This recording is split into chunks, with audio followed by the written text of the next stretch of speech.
بسم الله الرحمن الرحيم وأما بنعمة ربك فحدث صدق الله العظيم وبلغنا رسوله النبي الأمين متين الكريم ونحن على ذلك لمن الشاهدين والشاكرين الحمد لله رب العالمين.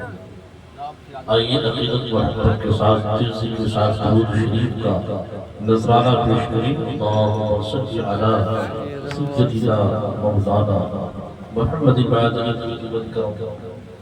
آلہ وسلم صلوا علیہ صلاۃ و سلام علیک یا رسول اللہ. ایک کو تھوڑا سا کم کروا دیجیے. آپ سب لوگ بیدار ہیں؟ ربیع النور شریف کی تاریخ آپ سب کو مبارک ہو.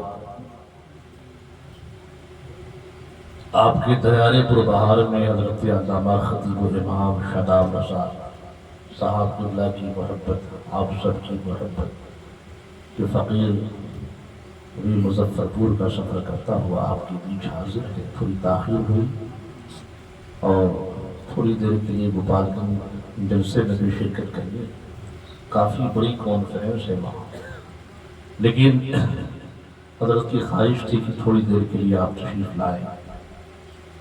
اور یہ ذکر شہید کی رات بڑی بابرکت رات ہے، اور یہ وہی تاریخ، وہی دن ہے جس تاریخ ہم سب کے آقا تشریف لائے.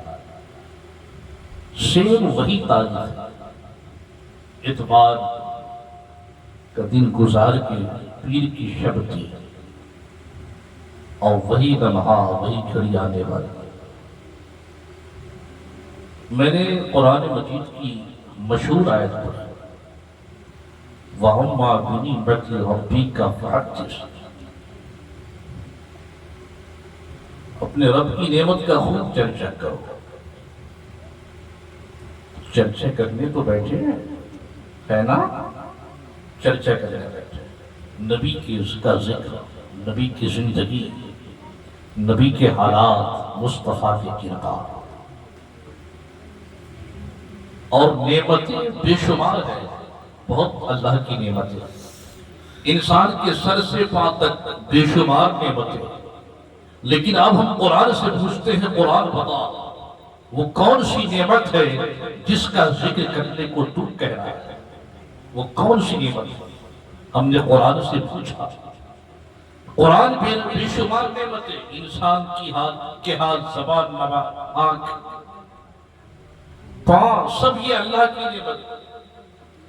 آسمان، زمین، ہوا، چاند، پانی، سورج، یہ سب اللہ کی نعمت. لیکن کس نعمت کا تذکرہ ہو، کس نعمت کا ذکر ہو، تو مفسرین سے ہم نے سنا.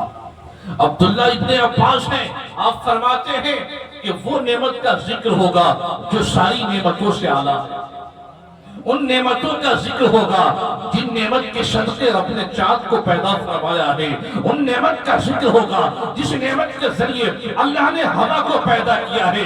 ان نعمت کا تذکرہ ہوگا، اس نعمت کا چرچا ہوگا جس نعمت کے صدقے رب نے زمین کو بنایا ہے، آسمان کو بنایا ہے، ہوا کو بنایا ہے، پانی کو بنایا ہے، چاند سورج کو بنایا ہے، لوح و قلم کو بنایا ہے، آدم کو بنایا ہے. ہم نے قرآن سے پوچھا بتا وہ عظیم نعمت کون سی ہے، وہ بڑی نعمت کون ہے؟ تو قرآن بولتا ہے وہ نعمت سب سے بڑی نعمت ہے جس نعمت کے صدقے رب نے چاند کو بنایا. ہم نے کتاب کو پڑھا، ہم نے مفسرین سے سنا، ہم نے علماء سے پڑھا، مفسرین سے ہم نے سنا، محدثین نے بیان فرمایا ہے کہ وہ نعمت عظیم نعمت ہے. وہ نعمت کون سی نعمت ہے؟ دوستو قربان جاؤ، رسول پاک کی ذات اقدس ہے، وہ نعمت سب سے بڑی نعمت ہے. کیونکہ رسول پاک کا آنا، مصطفیٰ جان رحمت کا آنا، محمد رسول اللہ کا آنا، وہ ایسی نعمت ہے. جب آدم علیہ السلام آنکھ کو کھولتے ہیں، رب کائنات سے پوچھتے ہیں یا اللہ یہ محمد عربی کون ہے؟ دوستو قربان جاؤ تو آدم علیہ السلام کو جواب ملتا ہے، اے آدم سن لے، یہ وہ محمد رسول اللہ ہے جن کے صدقے ہم نے ہوا کو پیدا کیا ہے، ہم نے آسمان کو بنایا ہے، لوح و قلم کو بنایا ہے، میں نے زمین کو بنایا ہے، چاند سورج کو بنایا ہے، اے آدم اسی محمد عربی کے صدقے میں نے تجھی کو پیدا کیا ہے۔ دوستو قربان جاؤ، جب اعلیٰ حضرت کی نظر اس حدیث پہ پڑتی ہے تو اعلیٰ حضرت قلم کو اٹھاتے ہیں، لکھتے ہیں زمین و زمان تمہارے لیے، مکین و مکان تمہارے لیے، بنے تو جہاں تمہارے لیے، ہم آئے یہاں تمہارے لیے۔ دوستو وہ عظیم نعمت رسول پاک کی ذات ہے، محمد رسول اللہ کی ذات ہے۔ ہم ان کی آگے بیٹھے، ان کے تذکرے میں بیٹھے، ان کے ذکر کو کرنے بیٹھے ہیں۔